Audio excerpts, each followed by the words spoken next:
Ok, aquí estamos con la plataforma de campus virtual. Esta semana lo que vamos a ver ya es el último tema, que es la unidad 7. La unidad 8 ya está lista, que es la parte de programación básica que ustedes trabajaron la semana pasada. Entonces, vamos a ver el último tema.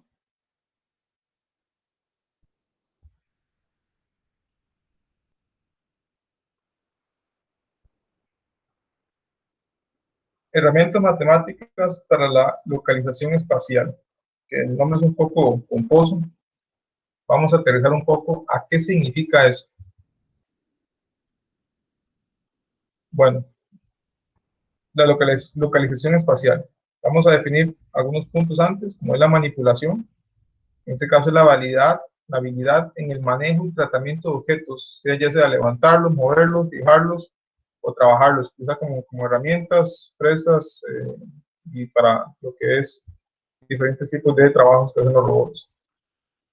Se requiere un método para especificar dónde está el objeto relativo en la mano del robot y un modo de controlar el movimiento en dicha mano. Entonces, aquí es donde lo tenemos que ubicar para la parte de localización. Nosotros en todo momento tenemos que saber dónde está ubicado el robot, o no más bien no nosotros, sino el control del robot tiene que saber en todo momento en dónde está y hacia dónde tiene que ir. Entonces, normalmente nosotros usamos una realimentación visual por medio de nuestros ojos o del tacto para saber dónde está nuestra posición y dónde está el objeto que queremos alcanzar, y por lo tal el cerebro realiza ese movimiento para alcanzarlo. Algo similar tienen que hacer los robots. Deben calcular la posición de su mano utilizando un modelo cinemático de su brazo y realizar los movimientos para alcanzar el objeto. Entonces, en todos estos aspectos, ocupamos saber la localización tanto del punto de la mano o del brazo, así como el objeto que queremos agarrar o el elemento que queremos soldar o queremos realizar algún tipo de actividad.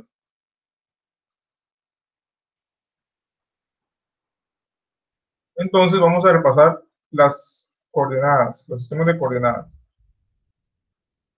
Están las cartesianas, en este caso ya ustedes las conocen, en este caso en 3 dimensiones, X, Y, Z. Cualquier punto lo podemos representar por una ubicación en ese espacio. En este caso X están acá, Y para acá y Z altura. Entonces, este punto, por ejemplo, es 600 en X, 800 en Y y 600 en Z. Y de esa manera ya tenemos localizado el punto P. Pero también ustedes, como ya llevaron TEN o están llevando TEN, pues ya vieron esa parte, vieron 2 sistemas de coordenadas más, las cilíndricas y las esféricas. En el caso de las cilíndricas, un punto P en coordenadas cilíndricas lo representamos con estas 3, con ρ, con phi y con z, donde phi es la coordenada, perdón, ρ es la coordenada radial definida como la distancia del punto P al eje z, o bien en la longitud de la proyección del radio vector sobre el plano de XY. El ángulo es la coordenada azimutal definida como el ángulo que forma el eje X, la proyección del radio vector sobre el plano XY, o sea, sobre el plano en el suelo. Y Z es la coordenada vertical o altura definida con la distancia con signo desde el punto P al plano XY. ¿Cómo se ve esto ya en un diagrama para tenerlo más claro? Se ve como es. Entonces, tenemos que aquí está el ángulo, definimos a partir de este plano que está acá.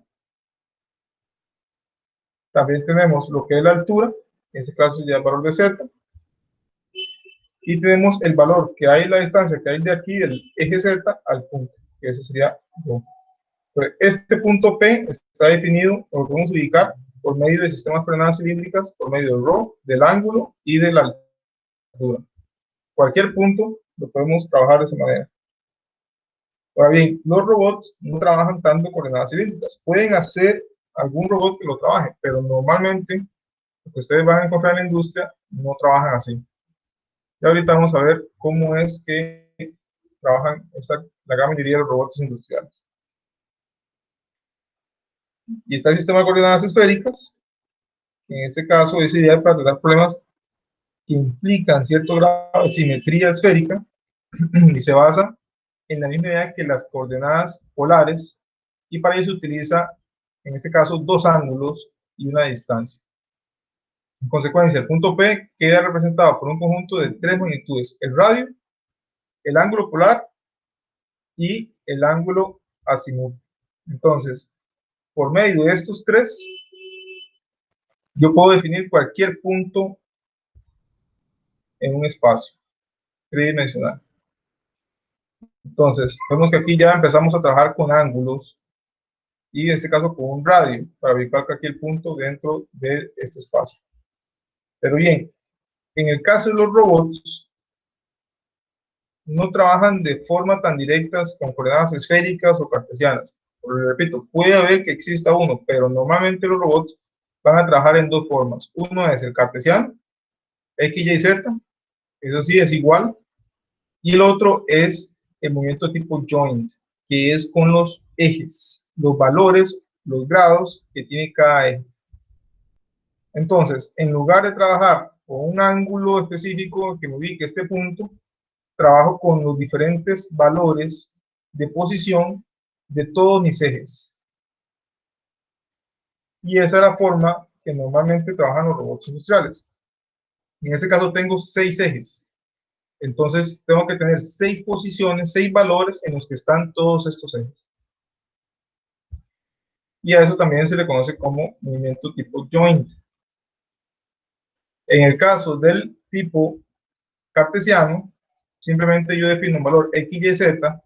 Él tiene un punto de referencia, un 0, que sería este, y a partir de ahí él se desplaza en x o y, z, este punto de acá. Entonces, si yo le digo, ubicate en la posición 600, 600, 600, entonces él va a contar de aquí 600, en Y 600 y en Z 600, y se va a ubicar en ese punto acá. Ese sería un movimiento cartesiano. En el caso del tipo joint, yo tengo que decirle de todos los ejes qué valor va a tener para ubicarse en ese punto. Ahora bien, hay robots que puedo trabajarlo con las dos formas. Puedo trabajarlo con el movimiento joint o puedo trabajarlo con el movimiento cartesiano. O incluso puedo llegar y decirle que ya no va a ser esta su referencia, sino que su referencia va a ser en base al punto donde él trabaja, un punto ahí que yo definí con un nuevo cero. Entonces, eso se le conoce como frames, como marcos de trabajo o framework, pero en este caso vamos a simplificar las cosas y vamos a decir que siempre trabaja desde este punto, para modo de explicación. Entonces, de este punto, cuando es el cero, se le conoce como word frame. Es como el, por decirlo así, el punto de referencia que no es configurable, sino que ya es algo seteado de fábrica. Yo no puedo cambiarlo. Es mi cero absoluto. En el caso del join, no tiene ese cero absoluto como tal, como es un punto específico, sino que son valores específicos de cada uno de los servos que están conectados a sus ejes. ¿Ok? ¿Dudas hasta acá, jóvenes?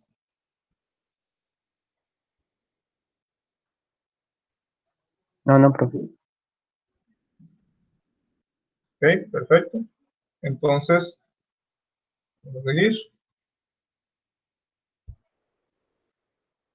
¿Qué es un servomotor?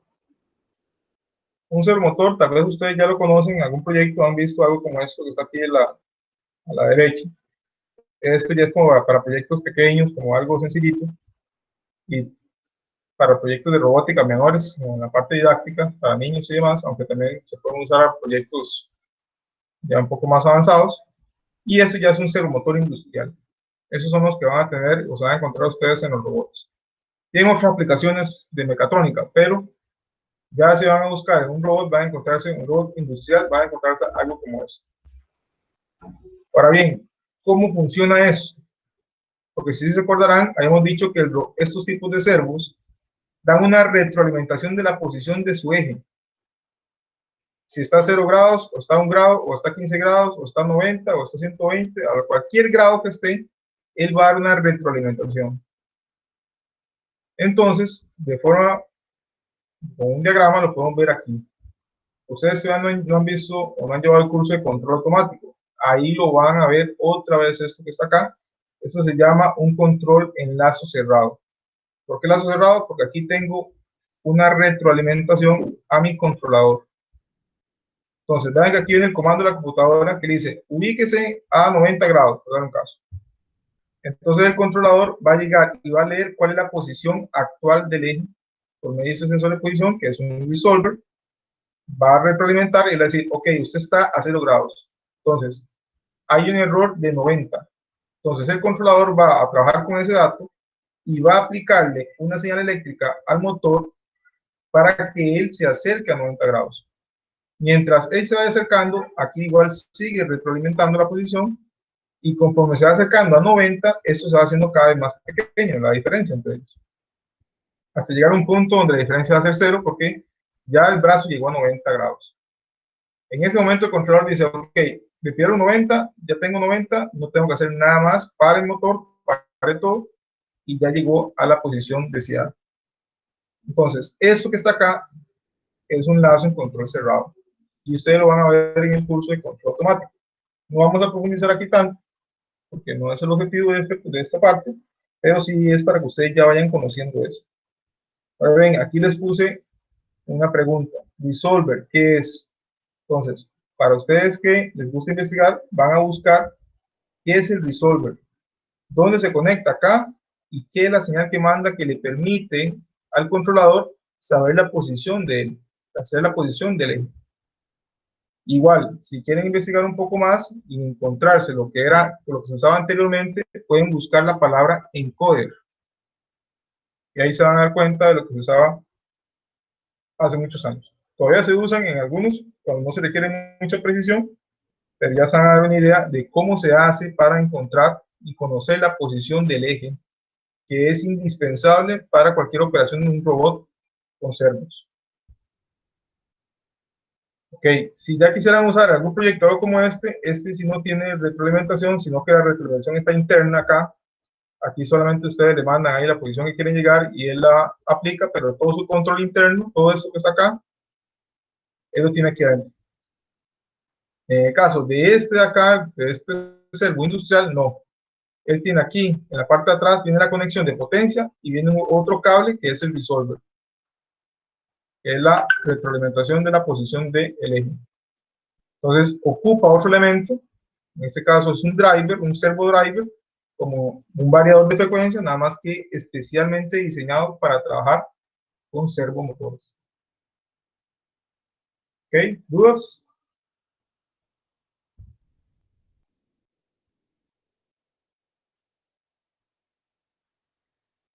Ok, perfecto. Recuerden que esos servomotores van a encontrarse con la cantidad de ejes que tenga el motor, perdón, el robot.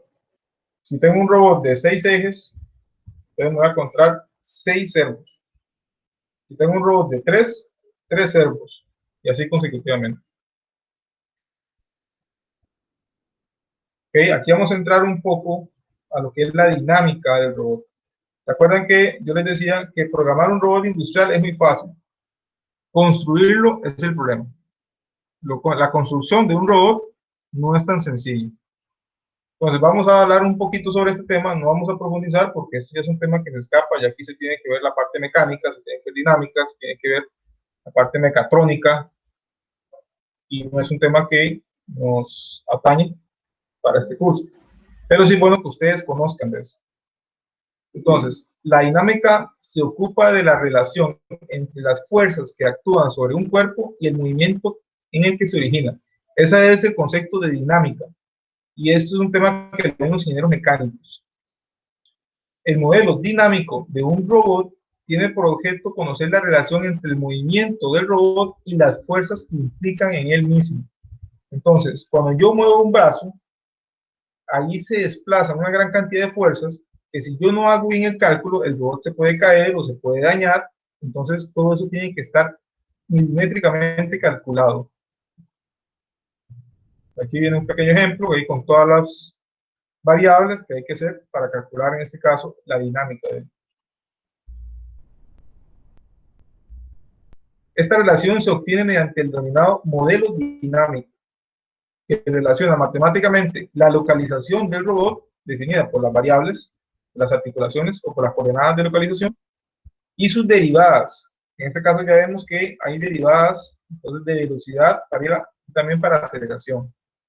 Recordemos que si yo agarro y a lo que es distancia lo derivo, obtengo velocidad. Y si derivo la velocidad, obtengo aceleración. Entonces, así se hace para obtener esos dos puntos. Las fuerzas pares, o sea, el torque, aplicadas a las articulaciones o en el extremo del robot. Yo siempre tengo que saber qué fuerza estoy aplicando. Los servomotores tienen un gran torque y no es algo de casualidad, sino que es intencional. Se requiere que tengan buen torque y pequeño en tamaño para lograr ubicarlos dentro de un robot y que tenga la fuerza suficiente para levantar o para realizar diferentes tipos de acciones que requieran esa fuerza. Por eso también hablamos de que es peligroso acercarse a un robot porque acelera muy rápidamente y tiene mucha fuerza. Los parámetros dimensionales del robot, como la longitud, masa e inercias, tienen que formar parte de ese cálculo. Entonces, no solamente es el tamaño o los servos, sino que también todo, la masa, cuánto pesa, la longitud del brazo, todo eso influye a la hora de hacer el modelo dinámico. La obtención de este modelo para mecanismos de 1 o 2 grados de libertad no es tan compleja, pero a medida que el número de grados de libertad aumenta, el planteamiento de la obtención del modelo se complica enormemente. Por este motivo, no siempre es posible obtener un modelo dinámico expresado de una forma cerrada. El modelo dinámico debe ser resuelto entonces de manera iterativa mediante la utilización de un procedimiento numérico. Entonces ya ahí empieza el tema complicado. El problema de la obtención del modelo dinámico de un robot es uno de los aspectos más complejos de la robótica, lo que ha llevado a ser obviado en numerosas ocasiones. Entonces, típicamente, este aspecto, la dinámica, cuando ustedes compran un robot, ustedes no se preocupan de eso porque eso ya se preocupó el fabricante. Y el fabricante les aseguró, y ustedes vieron las pruebas, y vieron demos, y vieron diferentes cosas que comprueban que el robot funciona perfectamente. Entonces, ustedes no se preocupan por eso, simplemente se preocupan por programarlo y que realice la función para la cual fue comprado.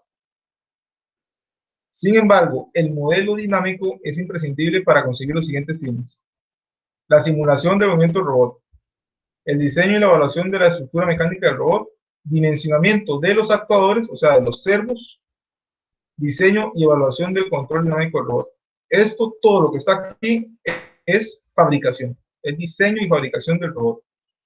Entonces, si a ustedes les apasiona la robótica y quieren construir robots, van a tener que entrar en este campo. ¿Dudas hasta acá?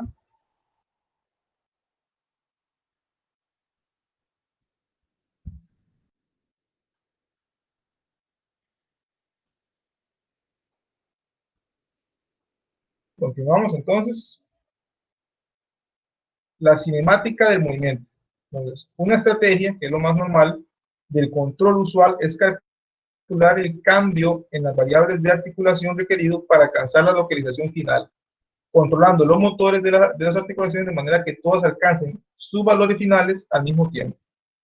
Eso se llama Joint Interpoled Motion. Entonces, ¿qué es lo que hace eso? Eso es lo que dice: yo quiero llegar a este punto. Y tal vez estaba en un punto de reposo. Entonces, él tiene que calcular, para llegar a ese punto, ok, tengo que mover este eje tanto, este eje tanto, este eje tanto, este eje tanto y este eje tanto. Entonces, lo hace de tal manera de que todos los ejes se inicien al mismo momento y paren al mismo momento, pero cuando lleguen a esa ubicación deseada.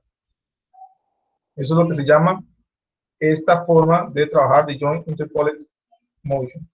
Entonces, esta es la forma normal que van a ver ustedes trabajando un robot, donde ustedes le piden, llega a tal ubicación y se mueve todo el eje, todos los ejes se mueven al mismo tiempo, y llegan, y cuando termina, todos los ejes paran. Entonces, hace ver como una especie de movimiento más natural, no tan robotizado como eran los robots de antes, que se movían solo un eje, paraban, se movían el siguiente eje, paraban, se movían el siguiente eje, paraban. Yo lo puedo hacer así intencionalmente. Yo puedo decirle, solo muévase en X, después solo muévase en Y después solo muévase en Z. Y logro ese efecto. Pero sería muy ineficiente en cuestión de tiempo. En cambio, si le digo, llegue del punto 1 al punto 2 y hágalo todo de forma simétrica, entonces, o simultánea, todos los ejes moviéndose al mismo momento, voy a lograr un mejor tiempo.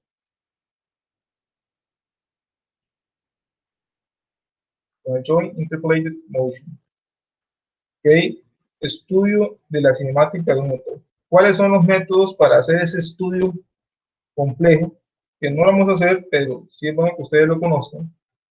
Están estos de acá. Cinemática de motor. Es el estudio de su movimiento con respecto al sistema de referencia. Es una descripción analítica del movimiento espacial en función del tiempo. Y las relaciones son localización del extremo del robot y los valores de sus articulaciones. En otras palabras, es el valor en el cual está aquí la ubicación y así como cada una de sus articulaciones. Problema cinemático directo. Es determinar la posición y orientación del extremo final del robot con respecto a un sistema de coordenadas de referencia, conocidos los ángulos de las articulaciones y los parámetros geométricos de los elementos del robot. Entonces, todo eso se hace, repito, es para el diseño del robot. Entonces, yo en la parte de diseño digo, ok, yo ocupo que mi robot alcance con un punto de referencia aquí, ese es mi cero, quiero que llegue a este punto. Entonces, yo hago todo el modelo para verificar que mi robot cumple con eso y llega a ese punto y qué movimientos tienen que aplicar cada uno de los ejes. Está el cinemático pero inverso, que es determinar la configuración que debe adoptar el robot para una posición y orientación del extremo conocidos. Entonces, parte del principio anterior, pero cambia la dirección de los cálculos. Entonces, en este caso, era de los ángulos y los parámetros actualmente a la posición final, y aquí es de la posición final hacia atrás. Entonces, por eso se llama inverso. Y está el modelo diferencial de la matriz jacobiana, que son relaciones de las velocidades y elementos de las articulaciones y del extremo del robot. Aquí también yo tengo lo que son las fuerzas. No vamos a profundizar en esto tanto, porque al final no es el objetivo, pero para que ustedes tengan una idea de que se complica mucho. Este es el jacobiano de un manipulador como este de acá. Incluso tiene un eje más, tiene 6 ejes.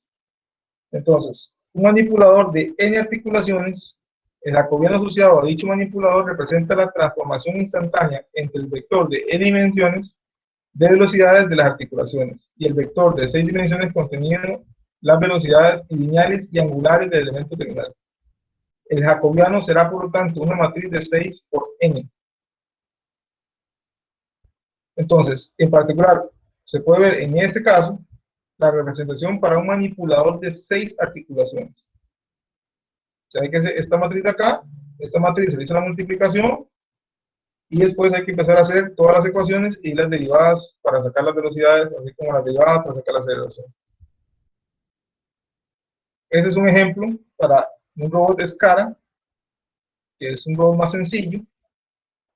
Ustedes ven que aquí están definidas las ecuaciones, y aquí ya está la matriz jacobiana. En ese caso hay que hacer la multiplicación para resolver. Si quieren seguir con este tema, pueden buscar en internet, ahí hay bastantes videos en YouTube de cómo hacen estos cálculos para obtener los modelos dinámicos. Si les interesa desarrollar o construir robots en el futuro.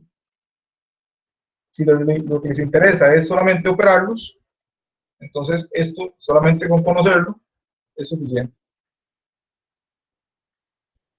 ¿Dudas con esto, jóvenes? Sé que es un poco pesado.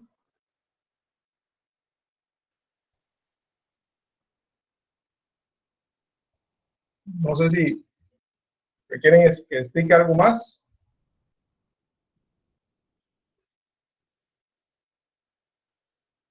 Estaríamos. Sí. Okay. Ya para ir cerrando el tema de la presentación, solamente aquí les traigo un ejemplo real de la programación de un robot FANUC. En este caso, vean que aquí está la programación, vean que es muy similar a lo que ustedes han trabajado con el simulador. Estos son los puntos en los que tienen que moverse. Cada uno de estos puntos tiene, en este caso, una ubicación de los ejes. Y aquí vienen algunos parámetros adicionales que se pueden ver aquí representados. Entonces, vean, por ejemplo, que la J que viene aquí especifica el tipo de movimiento. Si es tipo join, que es que se mueven todos los ejes, o si es lineal, en este caso que modo X, modo Y, modo Z, o si es circular. También viene aquí lo que es la posición del registro. En este caso esto está almacenando una posición que ustedes le guardaron. Aquí viene lo que es la velocidad. Eso quiere decir que si el robot puede moverse, por darle un caso, a 90 grados por segundo, entonces 50%, entonces ya sería la mitad de esa velocidad máxima. Yo lo puedo representar con porcentajes, lo puedo representar con segundos, o en el caso de utilizar esta otra condición de movimientos lineales, puedo indicarlo por pulgadas por minuto, por grados por segundo, por milímetros por segundo, por centímetros por minuto. Yo lo puedo especificar acá. Normalmente se maneja así con porcentaje. Y después viene unos parámetros adicionales, como este de aquí, que dice que es el tipo de movimiento. Si es fino, pues continuo. Esto que quiere decir que es fino es que pasa por todos los puntos sin hacer ningún atajo. ¿Qué me refiero con atajo? Imagínense que cuando ustedes quieren atravesar una plaza de fútbol, en una plaza en la que hay en todos los barrios, si ustedes se ven, toda la gente pasa por el medio. Para pasar del punto extremo al punto extremo, pasan por el medio, no van por todos los lados. Entonces, cuando yo tengo esta opción de Find, el robot va a pasar por cada uno de los puntos exactamente. Si yo lo tengo en modo continuo y dependiendo del valor que le pongo acá, él me va a hacer un atajo. Entonces, con eso se va a aumentar la velocidad en la que él trabaja. ¿Cuál es el riesgo aquí? El riesgo es de colisión. Si yo no tengo precauciones y pongo valores que no me va a permitir o me va a producir una colisión, entonces tengo que tener cuidado con eso. Y esto aquí es la aceleración. Esto aquí hay diferentes tipos de opciones. En este caso, si yo le pongo ACC, que es decir aceleración, y le pongo 100, quiere decir que el robot va a acelerar al 100%. Entonces, ahí hay que tener cuidado con esto, porque esto me va a lograr que el robot trabaje más rápido, sí, pero va a tener una mayor fatiga mecánica, mayor fatiga de sus componentes, y por lo tanto va a dañarse o incluso puede golpear a alguien de forma más severa. Entonces, vean que esto ya es un robot real, para que ustedes tengan una idea, que no varía tanto con respecto al simulador que están trabajando. ¿Ok? ¿Dudas?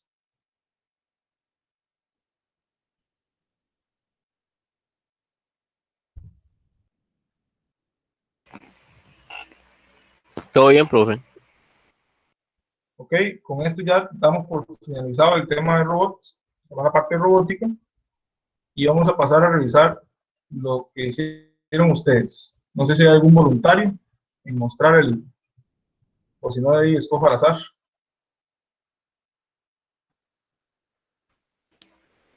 Sí, profe, yo puedo enseñar el mío, pero hay un problema, que cuando yo, digamos, intento compartir pantalla y pongo el programa, y yo que se puede cerrar Okay. el Google. Intentemos, a ver. Bueno, profe. David. Sí. Okay. David Campos. Okay, voy a dejar de compartir yo. Ahora sí, dale. Voy a abrirlo un momento.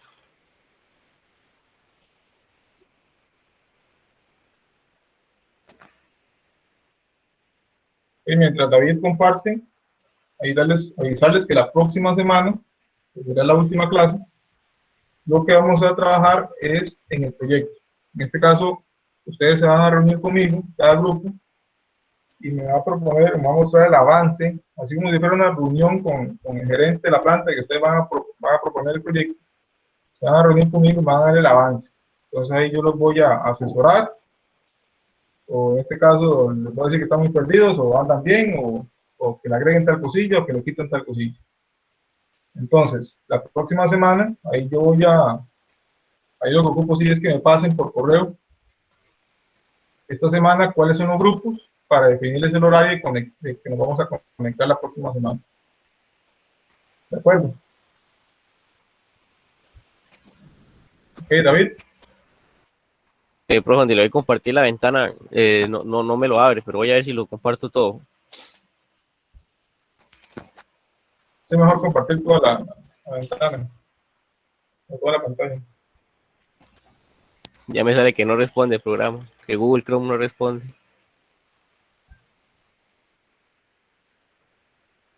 Ok, ¿alguno más? El mío puede ser entonces. Ok, Adolfo, entonces. Sí.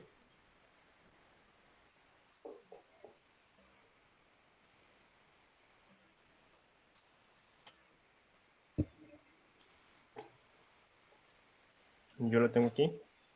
Y traté, según yo, hacerlo automático. Ok, Pero perfecto. tuve un problemilla, creo. Entonces vamos a darle.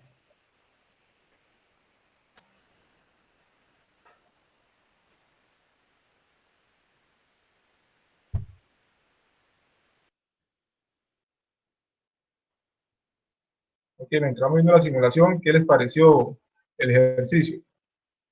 Normalmente este ejercicio es bastante entretenido, aunque hay veces que se pone un poco frustrante, pero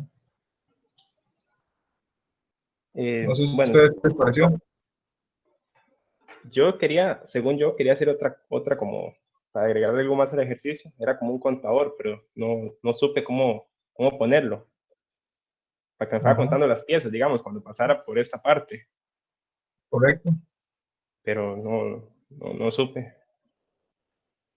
Y bueno, esa fue la secuencia. Solo que lo hice ahí como que estuviera como enciclado para que no estar dando el iniciar. Ujú.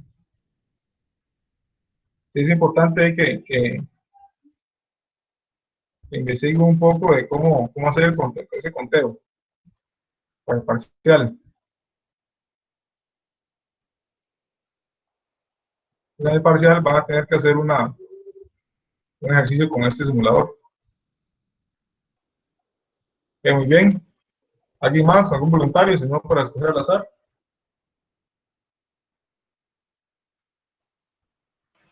Y voy a intentar otra vez compartirlo, profe. Ok, adelante. Pero, profe, digamos en sí, ¿qué es lo que tiene que hacer el robot, profe? El agarrar una pieza hueca y la hueca es ponerlas en la cinta. Sí, y la que no era hueca, ponerla en la rechazados, así como lo mostró ahorita Ah, Adolfo. ok.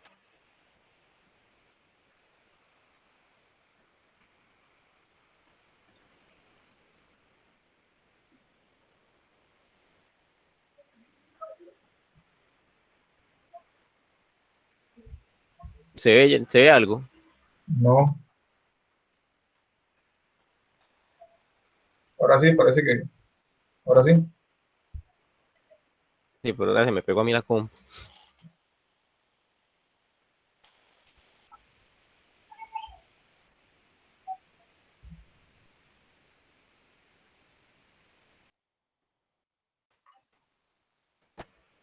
Y mientras tanto, vamos a ver, ¿Se alguna mujer. ve? Sí, ahora sí. Hazel. Ahí preparándote, Hazel, para mostrarlo después Profe, de David. Dale, David.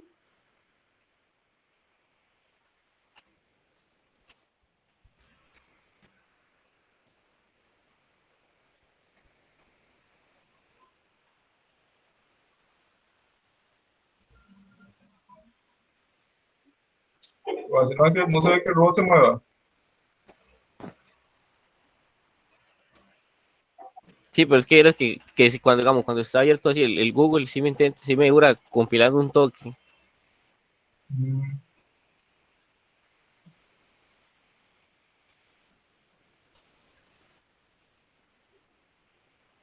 Porque ahí está cargando, pero Una pregunta, profesor, digamos, ¿cómo hago para que yo haga, digamos, el proceso y que él se ¿Piense detenga? qué? Él se detenga. No eso estaba pensando. No puede hacer que se detuviera. Que se detuviera. Sí, digamos, porque él hace el proceso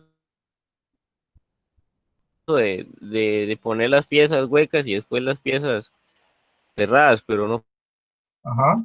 puede hacer que se detuviera. Él sigue ahí hasta el... Sí, eso es lo que hablamos de. Sí, Él sí es se que encicla, pero él sigue normalmente ahí, sigue aquí hasta... a esta célula de trabajo le faltaría un sensor que diga si el dispensador está o tiene o no tiene. Digamos, si él no Y si tuviera, el no, robot tiene que parar. Entonces esa sería la condición para que el robot se detenga. Si el dispensador A o el B ya no tiene objetos, no tiene, en este caso, los tapones estos o los conos estos, entonces ya debe detenerse. Pero como ahorita no tiene sensor acá, no tiene esa opción, entonces si lo enciclan y no tienen una condición, él va a seguir hasta que lo paren. Entonces, no, correcto, el simulador le hace falta eso, le hace falta aquí esa opción. En años anteriores, ajá, algunos él sigue compañeros de ahí. ustedes lo que hacían era que contaban las cantidades de piezas. Cuando llegaba a 3, porque ya saben que 3 eran buenas y una mala, correcto. Pero eso no es la forma ideal. La forma Eso ideal estaba es que pensando, el en ponerle la dispensador cantidad de tenga piezas, pero algún sensor. No, también, ahí por lo menos se ve sí, que no sé, nunca inició el esto, código está cargando. tiene sentido, tiene coherencia. Entonces pasemos con Hazel. Hay una representación femenina. Y ahí se va moviendo.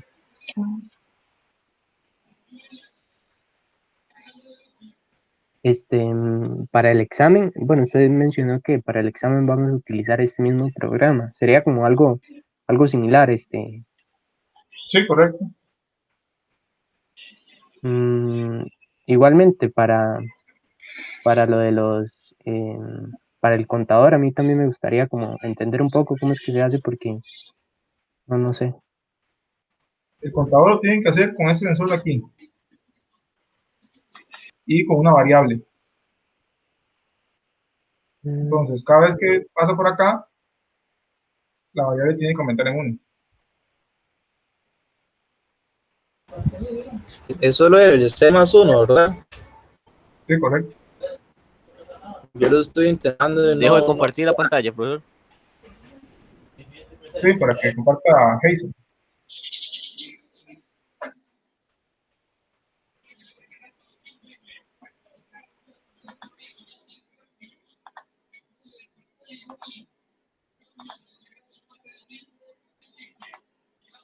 ¿Lo ven, profe?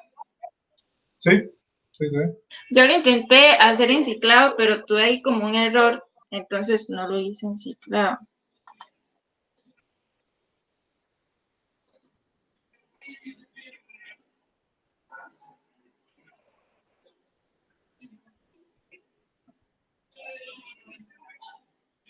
Ok, perfecto.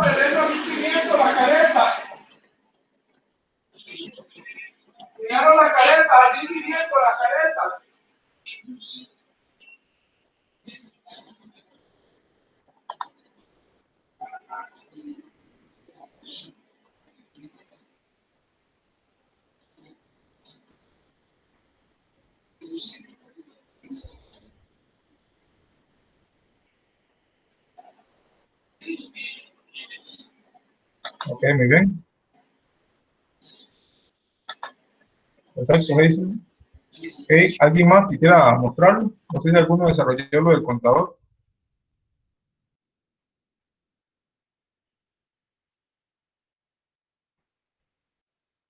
Ok, ya van a ser Profe, sí, ¿para qué sirve la opción del aux o auxiliar? es un botón, es como que tú apretes ahí como alguna condición externa que quieras monitorear y que el robot cambie la secuencia de acuerdo a ese botón. Es como un sensor más, por así decirlo. Nada más que sea ya controlado por el usuario.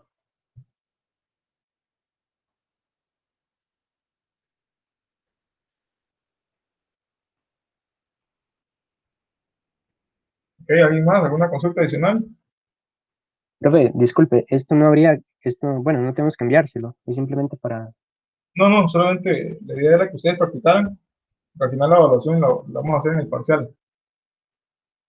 Eh, Recuerden ahí de la tarea moral que les dejé, que es investigar acerca del Resolver y acerca de los, en este caso, de los servomotores, para que profundicen un poco más con ese tema, que a nivel industrial los servomotores no se ven en el programa de estudio como tal, entonces sí sería bueno que ustedes lo complementen, porque al final es algo muy utilizado en la industria hoy en día, con el tema de la mecatrónica, el tema de la industria 4.0, entonces es bueno que ustedes conozcan de ese tipo de equipos.